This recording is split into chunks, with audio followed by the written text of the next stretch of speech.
Hello and welcome back. If you haven't already, like and subscribe the video, it means a lot to me. And today's video we're going to be talking about Bitcoin and the cost of living and why it's maybe spiraling and you're feeling the effects of it now. Let's get into it.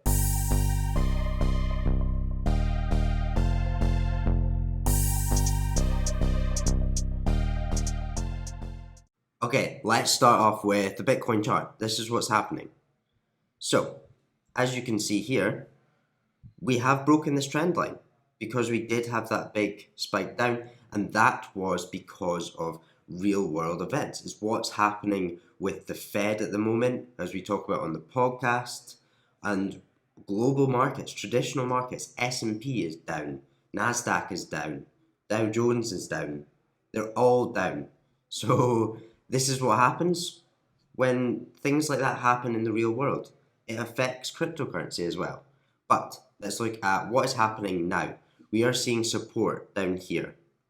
As I said before, 30,000 is a big support line, so I'm looking to that now. And as you can see, we've touched January, late January, into May, July. We've touched it a lot of times. So I wouldn't put it out of the equation that we will come down and touch it again. Although, what we are seeing now, we're seeing a lot of adoption as I'm covering on this YouTube. But this is just with price. And you can see here, we are seeing, this is called an ascending triangle. We're seeing this. Let's move this down a little bit. So it touches. You can see the price is closing each day a little bit higher, or most of them are. And this is good. You want this one, we want this to stay here. We want it to close above this black line and keep building up and up. And if it can break through this trend line, which it tried to up here, then this is good. This is a really good sign for Bitcoin. If it can't, I would expect it to fall back to the 30,000s.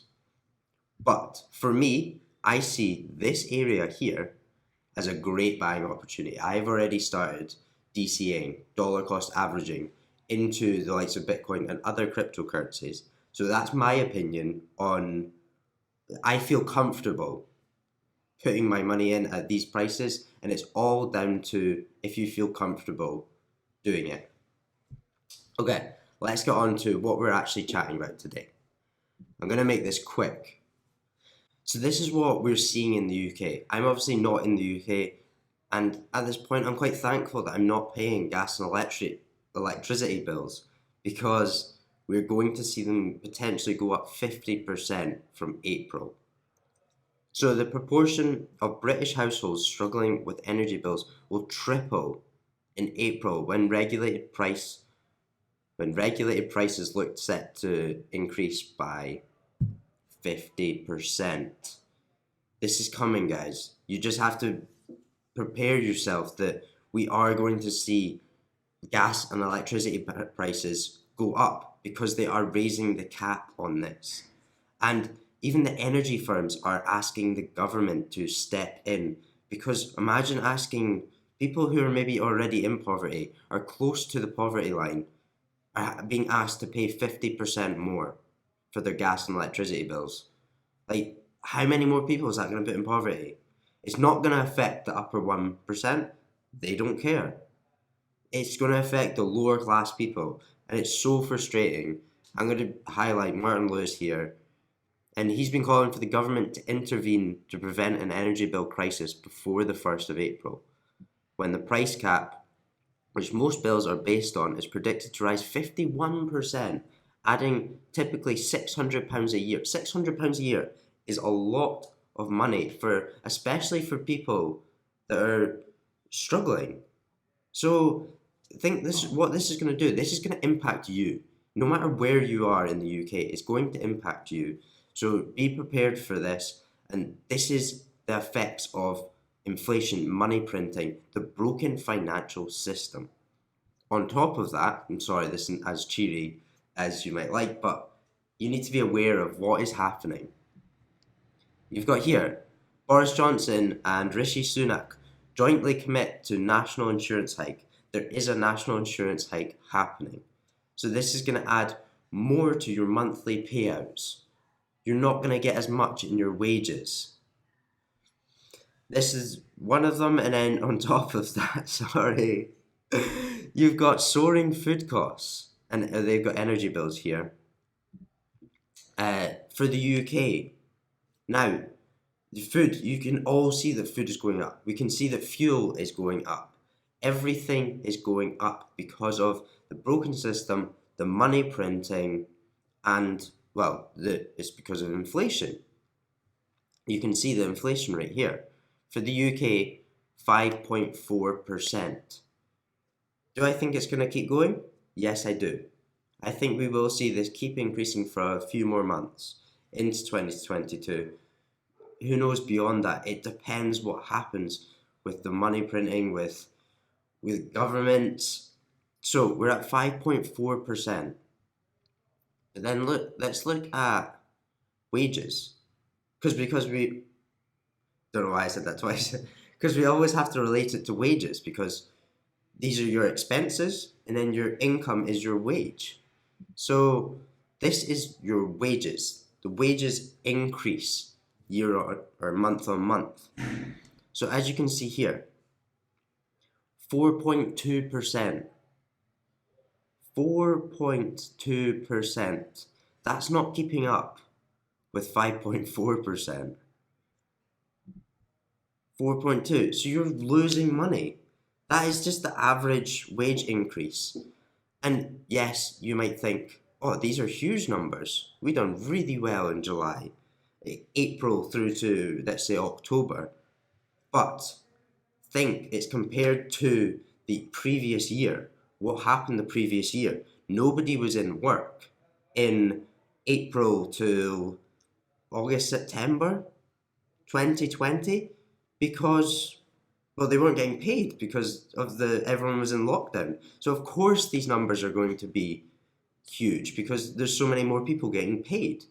So we're seeing it come back down here, and it could keep going lower when inflation is going higher. So you need to keep track of this. I will keep you informed on this in the podcast, on the YouTubes, but this is something to look at. And this also, all I put here into Google was the cost of living in the UK. And look at every single story. Cost of living calculator reveals how much more you'll pay on bills and tax from April. Remember that. April is going to be when everything kicks in. How 6 women are in the UK are really feeling about the cost of living. I'm struggling big time. That pisses me off. Like, people are struggling. On the front line of cost of living crisis, the UK cost of living squeeze in 2022. Struggling households dip in savings to fund. So you're going into your savings to fund these soaring cost of living prices. So your savings are already getting eaten away, but now you're having to move that into your current account, let's call it. You're having to spend your savings, which is already getting hit by inflation, just to cover your day-to-day costs. This isn't the world you want to live in? This is why right. We see all these stories. Let's go Jamie Dimon pay increase. He is the CEO of JP Morgan, and his pay has just been increased to 34.5 million. He's the head of a bank, and 9.5% pay increase. I don't see that anywhere for anyone else. Lower down. They can outpace inflation because they pay themselves. So this is exactly why we live in a broken system, a broken financial system where bankers, the upper 1%, they're making all the money, but the lower 50%, they're struggling. This isn't what I want to live in, so I opt out of this. And I've opted out because I've put all of my money into cryptocurrency, Bitcoin and cryptocurrency. And this is a way of me saying, fuck you to the government and fuck you to the banks, the whole system that we live in at the moment, because it's so broken that why should we live like this? It's because the way that we know it, but it doesn't have to be like that. Okay, that is my rant over. I hope I got the message across that be prepared for what is going to happen from April in the UK. We're already seeing huge price increases and we're going to see it through the whole of 2022. So be prepared and maybe look into cryptocurrency and the benefits of it on our podcast. Please like and subscribe this video for more. Thank you.